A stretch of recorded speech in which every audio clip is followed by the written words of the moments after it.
ತಾಯಿ ಹೆಸರು ತ್ರಿಶಲಾದೇವಿ, ತಂದೆ ಹೆಸರು ಸಿದ್ಧಾರ್ಥ.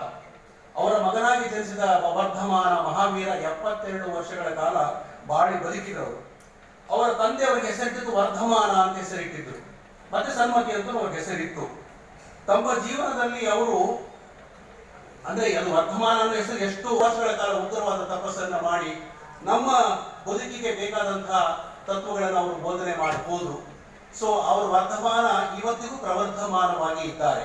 ವರ್ಧಮಾನ ಮತ್ತು ಪ್ರವರ್ಧಮಾನ ಎನ್ನುವ ಎರಡು ಶಬ್ದಗಳ ನಡುವಿನ ಸಂಬಂಧವನ್ನು ತಾವು ಗಮನಿಸಬೇಕು ಹಾಗೆ ಅಂತ ಹೇಳಿ ನಾನು ಕೇಳ್ಕೊಳ್ತೇನೆ.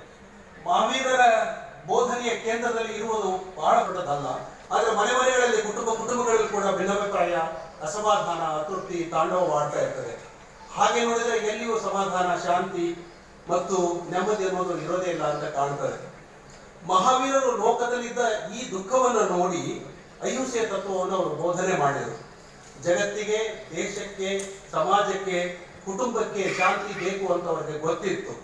ಆ ಶಾಂತಿ ಯಾಕೆ ಸಿಗ್ತದೆ ಅಂದ್ರೆ ಅದು ಅಹಿಂಸೆಯಿಂದ ಮಾತ್ರ ಸಿಗ್ತದೆ ಹಾಗೆ ಅಂತ ಹೇಳಿ ಅವರು ತಿಳ್ಕೊಂಡಿದ್ರು. ಹಾಗೆ ಅಂತ ನಾನು ಅಂದ್ಕೊಂಡಿದ್ದೇನೆ. ಅಹಿಂಸೆ ಅಂದ್ರೆ ಅಷ್ಟೇ ಪ್ರಾಣಿ ಬಲಿ ಮಾಡದೇ ಇರೋದು, ಹಾವು ಹೊಡೆದೇ ಇರೋದು, ಚೋಳು ಹೊಡೆದೇ ಇರೋದು, ತಿಗಡೆ ಸಾಯಿಸದೇ ಇರೋದು ಅದು ಮಾತ್ರ ಅಹಿಂಸೆ ಅಲ್ಲ. ಪರಸ್ಪರರ ಬಗೆಗೆ ಇರುವ ಗೌರವ, ಅನುಕಂಪ, ಪ್ರೀತಿ ತೋರಿಸೋದು ಕೂಡ ಅಹಿಂಸೆ. ಮತ್ತೆ ಅದೇ ನಿಜವಾದ ಅಹಿಂಸೆ ಹಾಗಿರ್ತದೆ. ಹಾಗೆ ನೋಡಿದ್ರೆ ಪ್ರಾಣಿಗಳಿಗಿಂತ ಸಂಬಂಧಗಳಲ್ಲಿನ ಹಿಂಸೆ ಇದೆಯಲ್ಲ ಅದು ಹೆಚ್ಚು ಘೋರವಾಗಿರ್ತದೆ ಹಾಗೆ ಅಂತ ನಾನು ಅಂದ್ಕೊಂಡಿದ್ದೇನೆ. ಸೊ ಹಾಗಾಗಿ ನಾವು ಅಲ್ಲಿ ಅಹಿಂಸೆಯಲ್ಲಿ ಕುಟುಂಬದಲ್ಲಿ ನಾವು ಅಹಿಂಸೆಯನ್ನು ಕಾಪಾಡಿಕೊಂಡ್ರೆ ಕುಟುಂಬದಲ್ಲಿ ಶಾಂತಿ ನೆಲೆಸ್ತದೆ, ಸಮಾಜದಲ್ಲಿ ಶಾಂತಿ ನೆಲೆಸ್ತದೆ ಮತ್ತು ಅದು ಅಂತಿಮವಾಗಿ ದೇಶದಲ್ಲಿ ಮತ್ತು ಜಗತ್ತಿನಲ್ಲಿ ಕೂಡ ಶಾಂತಿ ನೆಲೆಸೋದಕ್ಕೆ ಕಾರಣವಾಗ್ತದೆ. ಈ ಅಹಿಂಸೆಯ ತತ್ವದ ಮೇಲೆ ಮಹಾತ್ಮ ಗಾಂಧೀಜಿಯವ್ರಿಗೆ ಎಷ್ಟು ಪ್ರಭಾವ ಆಗಿತ್ತು ಅಂದ್ರೆ ಅವರು ಗುಜರಾತ್ನವರು, ಅವರು ಅಹಿಂಸೆಯ ಅಸ್ತ್ರದಿಂದಲೇ ಈ ದೇಶಕ್ಕೆ ಸ್ವಾತಂತ್ರ್ಯವನ್ನು ತಂದುಕೊಟ್ಟರು. ಅಸ್ತ್ರನ ಪದವನ್ನು ನಾನು ಉದ್ದೇಶಪೂರ್ವಕವಾಗಿ ಬಳಸ್ತಾ ಇದ್ದೇನೆ. ಪರಂಗಿ, ಬ್ರಿಟಿಷ್ ಇತ್ಯಾದಿ ಎಲ್ಲ ನಾವು ಬಳಸ್ತೇವೆ, ಅದೆಲ್ಲ ವಿನಾಶಕಾರಿಯಾದಂತಹ ಅಸ್ತ್ರಗಳು. ಆದ್ರೆ ಅಹಿಂಸೆಯ ಅಸ್ತ್ರ ಇದೆಯಲ್ಲ ಅಲ್ಲಿ ವಿನಾಶ ಅನ್ನೋದಿಲ್ಲ, ಸಾವು ಇಲ್ಲ, ನೋವು ಇಲ್ಲ, ಇತ್ಯಾದಿ ಇಲ್ಲ. ಅದಕ್ಕೆ ಆದ್ರೆ ಅಹಿಂಸೆಗೆ ಇರುವ ಪರಮಶಕ್ತಿಯನ್ನ ಜಗತ್ತಿಗೆ ತೋರಿಸಿಕೊಟ್ಟವರು ಮಹಾತ್ಮ ಗಾಂಧೀಜಿಯವರು. ಅದನ್ನ ಮೂಲದಲ್ಲಿ ಹೇಳಿದವರು ಭಗವಾನ್ ಮಹಾವೀರರು. ಸತ್ಯ ಒಂದು ಅಂತ, ನಂದೇ ಸತ್ಯ ನಂದೇ ಕರೆ ಅಂತ ಯಾವಾಗಲೂ ಹೇಳುವಾಗ ಮನೆಯಲ್ಲಿ ಗಂಡನ ಸತ್ಯ ಒಂದಿರ್ತದೆ, ಹೆಂಡತಿ ಸತ್ಯ ಒಂದಿರ್ತದೆ, ಅತ್ತೆಯ ಸತ್ಯ ಒಂದಿರ್ತದೆ, ಸೊಸೆಯ ಸತ್ಯ ಒಂದಿರ್ತದೆ, ಮಗನ ಸತ್ಯ ಒಂದಿರ್ತದೆ, ಅಳಿಯರ ಸತ್ಯ ಒಂದಿರ್ತದೆ, ಹೀಗೆ ಇತ್ಯಾದಿ ಎಲ್ಲ ಸತ್ಯದ ಹಲವು ಮುಖಗಳಿರೋದ್ರಿಂದ ನಂದೇ ಸತ್ಯ ಅಂದ್ರೆ ಜಗಳ ಶುರುವಾಗ್ತದೆ. ಇಲ್ಲ ನಿಂದು ಸತ್ಯ ಇರಬಹುದು, ನಿನ್ನ ಮಾತು ಸತ್ಯವಾಗಿರ್ಬೋದಲ್ವಾ, ಯಾಕೆ ಆಗಿರಬಾರದು ಅಂತ ನಾವು ಅಂದ್ಕೊಂಡ್ರೆ ಅಲ್ಲಿ ಒಂದು ಸಂವಾದಕ್ಕೆ ಒಂದು ವೇದಿದ್ರು. ಆದ್ರೆ ಅವರಿಬ್ರು ಏನಂದ್ರೆ ಪರಸ್ಪರ ಭೇಟಿ ಮಾಡಲಿಲ್ಲ ಹಾಗೆ ಅಂತ ಹೇಳ್ತಾರೆ. ಸೊ ಈ ಭಗವಾನ್ ಬುದ್ಧ ಕೂಡ ಅದೇ ಕಾಲದಲ್ಲಿ ತಮ್ಮ ಧರ್ಮದ ಅಂದ್ರೆ ಬೌದ್ಧ ಧರ್ಮದ ಪ್ರಚಾರವನ್ನು ಅವ್ರು ಮಾಡ್ತಾ ಇದ್ರು. ಸೊ ಅವ್ರು ಹೇಳುವ ಏನು ಧರ್ಮ ಬೋಧನೆಯಲ್ಲಿ ಎಲ್ಲಿಯೂ ಸತ್ಯ ಇರಬಹುದು ಅಂತ ಭಗವಾನ್ ಮಹಾವೀರರಿಗೂ ಅನಿಸ್ತಾ ಇತ್ತು. ನಾನು ಹೇಳಿದ್ದೆ ಸತ್ಯ ಅಂತ ಮಹಾವೀರರು ಎಂದು ಪ್ರತಿಪಾದನೆ ಮಾಡಲಿಲ್ಲ. ಅದಕ್ಕೆ ಅವ್ರ ಮುಂದೆ ಇನ್ನೂ ಒಂದು ದೊಡ್ಡ ಬಹಳ ಸಂಗತಿ ಏನು ಹೇಳ್ಬೇಕಂದ್ರೆ ಜೈನ ಧರ್ಮದಲ್ಲಿ ಮತಾಂತರ ಇಲ್ಲ. ನಾವು ಯಾರಿಗೂ ಫೋರ್ಸ್ ಮಾಡೋದಿಲ್ಲ ನೀವು ನಮ್ಮ ಧರ್ಮಕ್ಕೆ ಬರಬೇಕು ಅಂತ ಹೇಳಿ, ನಿಮ್ಮ ಮೇಲೆ ನಾವು ದಬ್ಬಾಳಿಕೆ ಮಾಡಿ. ಮಹಾವೀರರು ಕೂಡ ಇದನ್ನು ಮಾಡಲಿಲ್ಲ. ಅವ್ರು ಉದಾಸವಾಗಿದ್ರು ಅಂತ ಅವರ ಚರಿತ್ರೆಯನ್ನು ಓದಿದ್ರೆ ನಮ್ಗೆ ಗೊತ್ತಾಗ್ತದೆ. ಏನಂದ್ರೆ ಒಂದು ಸಮತಾ ಭಾವ ಇರುವ ಬೋಧನೆಗೆ ಅಹಿಂಸೆಯ ಮೇಲೆ ಅದು ನಿಂತ್ಕೊಂಡಿದೆ. ಸೊ ಹೀಗಾಗಿ ಎಲ್ಲರಿಗೂ ಒಂದು ಪಾಯಿಂಟ್ ಆಫ್ ವ್ಯೂ ಇರ್ತದೆ ಅಂತ ನಾವು ಅಂದುಕೊಂಡಾಗ ಈ ತರ ಏನು ವಿವಾದಕ್ಕೆ ಅದೇ ಅವಕಾಶಗಳು. ವಿವಾದದಲ್ಲಿ ಏನಾಗುತ್ತೆ ಅಂದ್ರೆ ನಾವು ವಾದ ಮಾಡ್ತೀವಿ, ವಾದ ಮಾಡಿ ಯಾರೇ ಗೆದ್ದವ್ರು ನೀವು ಅಂತ ತಿಳ್ಕೊಳ್ಳಿ, ನೀವು ಯುದ್ಧ ಮಾಡಿ ಯಾರೇ ಗೆದ್ದವರಿಲ್ಲ. ಸಂವಾದದಲ್ಲಿ ನಾವು ಗೆಲ್ಲಕ್ಕೆ ಸಾಧ್ಯ ಇದೆ. ನಾನು ನೀವು ಒಂದೇನೋ ಒಂದು ಪಾಯಿಂಟ್ ಇಟ್ಕೊಂಡು ನಾವು ಡಿಸ್ಕಸ್ ಮಾಡ್ತಿದ್ದೇವೆ, there is a meeting point. ನಾವು ಅಲ್ಲಿವರೆಗೆ ಬರ್ತೇವೆ, ನೀವು ಸ್ವಲ್ಪ ಹಿಂದೆ ಸರಿಬಹುದು, ನಾನು ಸ್ವಲ್ಪ ಮುಂದೆ ಸರಿಬಹುದು. ಆಗ ಏನಾಗ್ತದೆ, ಒಂದು ಸಂವಾದ ಏರ್ಪಾಡಾಗ್ತದೆ. ಈ ಸಂವಾದ ಸಾಧ್ಯವಿಲ್ಲ ಎನ್ನುವ ಕಾರಣಕ್ಕಾಗಿ ಜಗತ್ತಿನಲ್ಲಿ ಯುದ್ಧಗಳು ಆಗ್ತಾ ಇದ್ದಾವೆ ಅಂತ. ಯುದ್ಧ ಮಾಡಿ ಯಾರು ಜೀವಹಾನಿ ಆಗ್ತದೆ, ಇನ್ನೊಂದು ಕಡೆ ಅಪಾರವಾದ ದ್ರವ್ಯ ಹಾನಿ. ಉದಾಹರಣೆಗೆ ಯುಕ್ರೇನ್ ಯುದ್ಧದಲ್ಲಿ ಅಪಾರವಾದ ಜೀವಹಾನಿ ಮತ್ತು ಆಸ್ತಿ ಹಾನಿಗಳು. ರಷ್ಯಾಕ್ಕೇನು ಬಹಳ ಸುಖವಾಗಿದೆ ಅಂತ ನಾವು ಅಂದ್ಕೋಬಾರ್ದು. ಅವ್ರಿಗೂ ಸಿಕ್ಕಾಪಟ್ಟೆ ಸರ್ವಾಧಿಕಾರ, ದುರಹಂಕಾರ ಇತ್ಯಾದಿ ಏನೇನೋ ನಮ್ಮ ಅಧ್ಯಕ್ಷರ ತಲೆಯಲ್ಲಿ ಇರೋದ್ರಿಂದ ಅವರು ಈ ವಿನಾಶದಿಂದ ಏನು ಸುಖ ಇರೋದು ಅವ್ರಿಗೆ ಗೊತ್ತಾಗಲ್ಲ. ಅದೇ ತರ ಇಸ್ರೇಲ್ ಮತ್ತು ಪ್ಯಾಲೆಸ್ತೈನ್ ಯುದ್ಧದಲ್ಲಿ ಕೂಡ ಇದೇ ತರ ಸಾವಿರಾರು ಜನ ಸತ್ತೋಗಿದ್ದಾರೆ, ಲಕ್ಷಾಂತರ ಕೋಟ್ಯಾಂತರ ರೂಪಾಯಿ ಏನಾಗಿದೆ ಅಲ್ಲಿ ಹಾನಿಯಾಗಿದೆ. ಒಂದು ವೇಳೆ ಆ ದೇಶಗಳಲ್ಲಿ ಭಗವಾನ್ ಬುದ್ಧ ಮತ್ತು ಮಹಾವೀರರಂತಹ ಚೇತನಗಳು ಜನಿಸಿದ್ದರೆ ಅಲ್ಲಿ ಖಂಡಿತವಾಗಿ ಯುದ್ಧ ಆಗ್ತಿರಲಿಲ್ಲ ಅಂತ ನೀವು ಅನ್ಬೋದು. ಯಾಕೆಂದ್ರೆ ಯಾರ ಜನರು ತಾರು ಬೆದರಿ ಜಗಳ ಮಾಡುವಂತ ಒಂದು ಸಂಸ್ಕೃತಿ ಭಾರತದ ಮಣ್ಣಿನಲ್ಲಿಲ್ಲ. ಭಾರತದ ಮಣ್ಣಿನಲ್ಲಿ ಯಾಕಿಲ್ಲ ಅಂದ್ರೆ ಭಾರತದ ಮಣ್ಣಿನಲ್ಲಿ ಭಗವಾನ್ ಬುದ್ಧ, ಭಗವಾನ್ ಮಹಾವೀರ, ಭಗವಾನ್ ಬಸವಣ್ಣ, ಭಗವಾನ್ ಅಂಬೇಡ್ಕರ್ ಅಂತ ದೊಡ್ಡ ದೊಡ್ಡ ಕ್ಷೇತ್ರಗಳಲ್ಲಿ ಬದುಕಿ ಯುದ್ಧದಿಂದ ನಾವು ಗೆಲ್ಲಕ್ಕೆ ಸಾಧ್ಯ ಇಲ್ಲ, ಅಹಿಂಸೆಯಿಂದ ನಾವು ಗೆಲ್ಲಬಹುದು ಪರಸ್ಪರರ ಮೇಲೆ ಅನ್ನೋದಂತ ಒಂದು ನಂಬಿಕೆಯನ್ನು, ಒಂದು ತತ್ವವನ್ನು ಅವರೆಲ್ಲ ತಿಳಿಸಿರೋದ್ರಿಂದ ನಾವು ಇಷ್ಟು ಶಾಂತವಾಗಿ ನಮಗೆ ಗೊತ್ತಾಗಲ್ಲ ಆಕ್ಚುಲಿ ಭಾರತದವರಿಗೆ ನಾವು ಎಷ್ಟು ಶಾಂತವಾದ ಒಂದು ವಾತಾವರಣದಲ್ಲಿ ಬದುಕೋದ್ರಿಂದ ಅದರ ಮಹತ್ವ ಇರೋದು. If you go to Ukraine, if you go to Palestine, then you will understand. If you go to Syria, you will understand. So ಹಾಗಾಗಿ ಅಲ್ಲಿ ಎಷ್ಟು ಅಶಾಂತಿ ಇದೆ, ಎಷ್ಟು ತೊಂದರೆ ಇದೆ ಅನ್ನೋದನ್ನ ನೀವು ನೋಡಿ ತಿಳಿದಾಗ ಗೊತ್ತಾಗ್ತದೆ. ಭಗವಾನ್ ಮಹಾವೀರರು ಬೋಧಿಸಿದ ಮತ್ತೊಂದು ಅಂದ್ರೆ ಇವೆಲ್ಲ ನಮ್ಮ ಜೀವನಕ್ಕೆ ಬಹಳ ಬೇಕಾದದ್ದು, ನಮ್ಮ ಸರ್ಕಾರಕ್ಕೆ ಬಹಳ ಬೇಕಾದದ್ದು, ನಮ್ಮ ಸಮಾಜಕ್ಕೆ ಬಹಳ ಬೇಕಾದದ್ದು ಅನ್ನೋ ಕಾರಣಕ್ಕಾಗಿ ನಾನು ಇದರಲ್ಲಿ ಹೇಳ್ತಾ ಇದ್ದೆ. ಮತ್ತೆ ನನಗೆಲ್ಲ ಗೊತ್ತಿದೆ ಅಂತ ನಾನು ನಿಮ್ಮ ಮುಂದೆ ಹೇಳ್ತಾ ಇಲ್ಲ. ಮಹಾವೀರರು ಅಪರಿಗ್ರಹ ಎನ್ನುವ ಇನ್ನೊಂದು ತತ್ವವನ್ನು ಕೂಡ ಅವರು ಬೋಧಿಸಿದರು. ಪರಿಗ್ರಹ ಅಂದ್ರೆ ಕೂಡ ಹಾಕೋದು, ಸಂಗ್ರಹ ಮಾಡೋದು, ಅದು ಭೋಗ ಮತ್ತು ಉಪಭೋಗ ಅಂತ ಹೇಳಿ. ಸೊ ಇದು ಎಷ್ಟು ಉಪಭೋಗ ಮಾಡಿದಷ್ಟು ನಮ್ಗೆ ಅಷ್ಟು ಹಿಂಸೆಯನ್ನು ನಾವು ಮಾಡ್ತಾ ಹೋಗ್ತೇವೆ ಹಾಗೆ ಅಂತ ಅದನ್ನು ಅವರು ಯಾವುದು ಮಹಾವೀರರು ಹೇಳಿದ್ರು. ಮತ್ತೆ ಏನನ್ನೇ ಆಗಲಿ ನೀವು ಕಡಿಮೆ ಬಳಸಬೇಕು ಹಾಗೆ ಅಂತ ಕೂಡ ಮಹಾವೀರರು ಹೇಳಿದ್ರು. ನಮ್ಗೆ ಮನುಷ್ಯನಲ್ಲಿ ಇದಕ್ಕೆ ಅಂದ್ರೆ ಯಾಕೆ ಅವರು ಮಹಾವೀರಂತವರು ಬುದ್ಧನಂತವ್ರು ಇದನ್ನು ಹೇಳ್ತಾರಂದ್ರೆ ಇದಕ್ಕೆ ವ್ಯತಿರಿಕ್ತವಾಗಿ ಯಾವಾಗಲೂ ನಾವು ನಡ್ಕೊಳ್ತಾ ಇರ್ತೀವಿ. ಹೆಚ್ಚು ಸಂಗ್ರಹ ಮಾಡಬೇಕು, ನನಗಿಷ್ಟು ಬೇಕು, ನನಗೊಂದು 10 ಎಕರೆ ಇದ್ರೆ ಸಾಲದು 20 ಎಕರೆ ಮಾಡ್ಕೋಬೇಕು, 20 ಎಕರೆ ಇದ್ರೆ ಸಾಲದು 40 ಎಕರೆ ಮಾಡ್ಕೋಬೇಕು, 10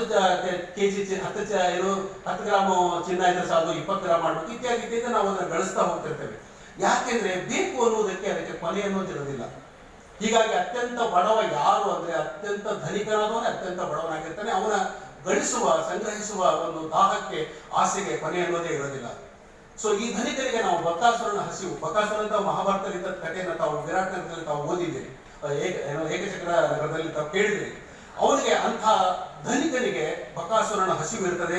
ಅದು ಎಷ್ಟು ತಿಂದರೂ ಸಾಲದಿಲ್ಲ. ದಿನ ಒಂದು ಬಂಡಿ ಅನ್ನ ಬೇಕು, ಮತ್ತೊಬ್ಬ ವ್ಯಕ್ತಿ ಅವನಿಗೆ ತನಗೆ ಬೇಕು ಅಂತ ಅವನು ಬಯಸ್ತಾ ಇರ್ತಾರೆ. ಭಗವಾನ್ ಬುದ್ಧ ಈ ಬಕಾಸುರನಂತ ವ್ಯಕ್ತಿಗಳ ಉದಾಹರಣೆ ಇಟ್ಟುಕೊಂಡು ಭಗವಾನ್ ಬುದ್ಧ ಆಸೆಯೇ ಮಹಾವೀರರು ಅಪರಿಗ್ರಹ ಎರಡು ಒಂದೇ, ಹೆಚ್ಚೇನು ವ್ಯತ್ಯಾಸ ಇಲ್ಲ. ಈ ಸಂಗ್ರಹ ಗುಣಕ್ಕೆ ನಾನೊಂದು ಇತ್ತೀಚಿನ ನಮ್ಮ ಬದುಕಿನ ಒಂದು ಉದಾಹರಣೆಯನ್ನು ಕೊಡಬೇಕು ಅಂದ್ರೆ ತಗಡಿಗೆ ಸಾಹೇಬರಿಗೆ ಮತ್ತು ಸುಧಾಕರ್ ಸಾಹೇಬರಿಗೆ ವಿಚಾರ ಗೊತ್ತಿರ್ತದೆ ಅಂತ ಅಂದ್ಕೊಡ್ತೇನೆ ನಾನು. ಲೋಕಾಯುಕ್ತ ದಾಳಿ ಈಚೆಗೆ ಒಬ್ಬ ಅಧಿಕಾರಿ ಮನೆ ಮೇಲೆ ದಾಳಿ ಮಾಡಿದಾಗ ಅವನ ಮನೆಯಲ್ಲಿ ಚಿನ್ನ, ಬಾಳ್ಳಿ, ಬಂಗಾರ, ಅದು ಆಸ್ತಿ 2 ಮನೆ ಅಂತೆಲ್ಲ ಸಿಗೋದು ಬಹಳ ಸುಲಭ.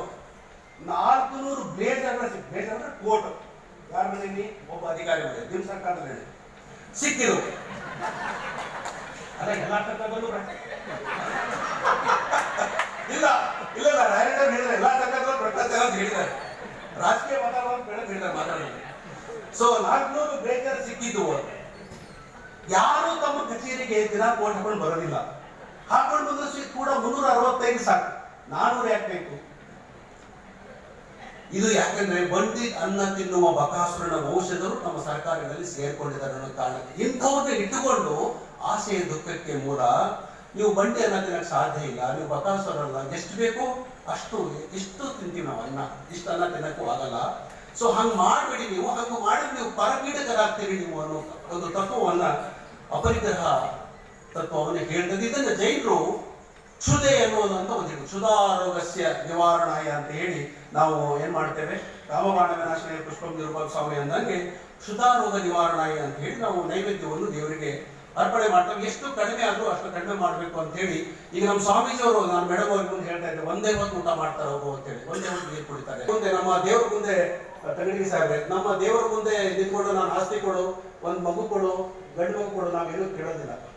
ಯಾಕೆಂದ್ರೆ ಅವ್ರ ಮುಂದೆ ನಾವು ನಿಂತು ಕೇಳುವುದು ತದ್ಗುಣ ಲಬ್ಧಯಿ ಅಂತ ನಾವು ಕೇಳ್ತೇವೆ. ಅಂದ್ರೆ ನಿನ್ನ ಗುಣಗಳನ್ನು ನನಗೆ ಕೊಡು ಸಾಕು ಅಂತ ಹೇಳಿ.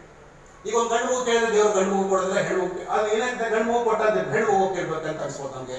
ಒಂದೇ ಸಾರಿ 2 ಮಗು ಆಗ್ಬೇಕಂತೆ ಏನೇನೋ ಮನುಷ್ಯನಿಗೆ ಏನ್ ಆಸೆ ಇರ್ತಾವೆ ಹೇಳಕ್ಕಾಗ ಅದು nobody can satisfy human being.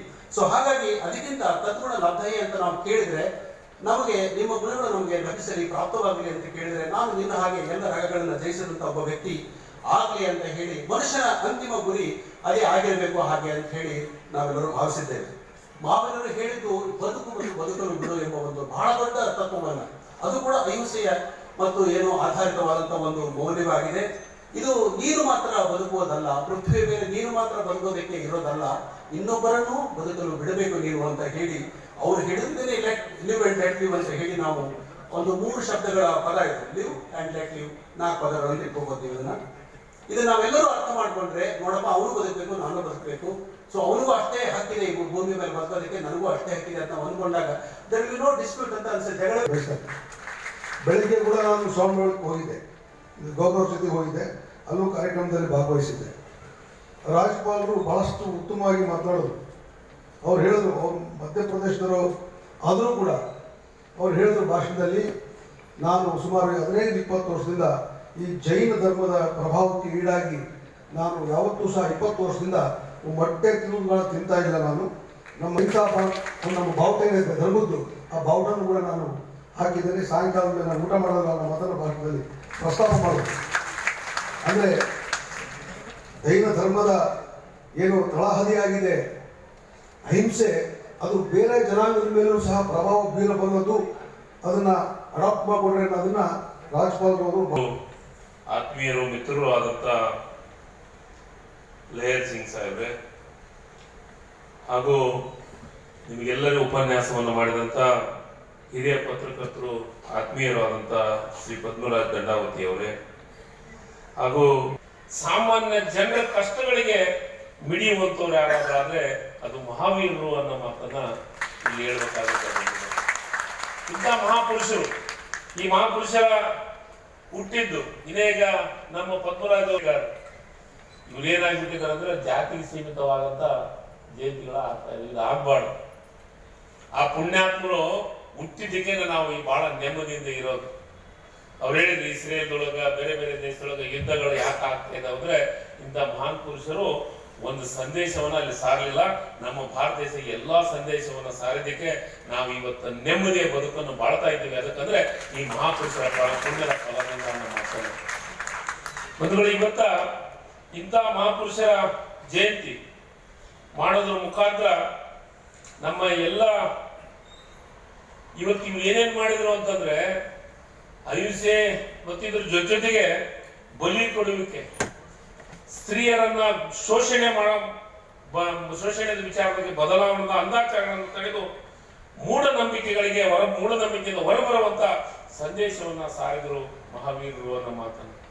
Ambedkar ಇರ್ಬೋದು, ಕನಕದಾಸರು ಇರ್ಬೋದು, ಪುರಂದರದಾಸರು ಇರ್ಬೋದು, ವಾಲ್ಮೀಕಿ ಇರ್ಬೋದು, ಅವರು ಈ ಜಗತ್ತಿಗೆ ಒಂದು ಒಳ್ಳೊಳ್ಳೆ ಸಂದೇಶವನ್ನು ಕೊಡುವಂತ ಕೆಲಸವನ್ನ ಮಾಡಿದ್ರು. ಅದಕ್ಕೆ ನಾವು ಜಯಂತ್ಯೋತ್ಸವನ್ನ ಬೇರೆ ನಮ್ಮ ಮನೆಯೊಳಗೆ ಜಯಂತ್ಯೋತ್ಸವ ಮಾಡಿದ್ರೆ ಸಾಲದು. ನಮ್ಮ ಮನೆಯೊಳಗೆ ಜಯಂತ್ಯೋತ್ಸವ ನಮ್ಮ ಮನೆಗೆ ಸೀಮಿತವಾದ, ಆದ್ರೆ ಈ ರಾಜ್ಯದೊಳಗೆ ಈ ದೇಶದಲ್ಲಿ ಈ ಜಯಂತಿಯನ್ನು ಮಾಡೋದ್ರ ಮುಖಾಂತರ ನಾವು ಯುವ ಪೀಳಿಗೆ ಒಂದು ಹೊಸ ಸಂದೇಶವನ್ನು ಕೊಡಬೇಕಾಗಿದೆ. ಮಹಾವೀರರು ಏನ್ ಮಾಡಿದ್ರು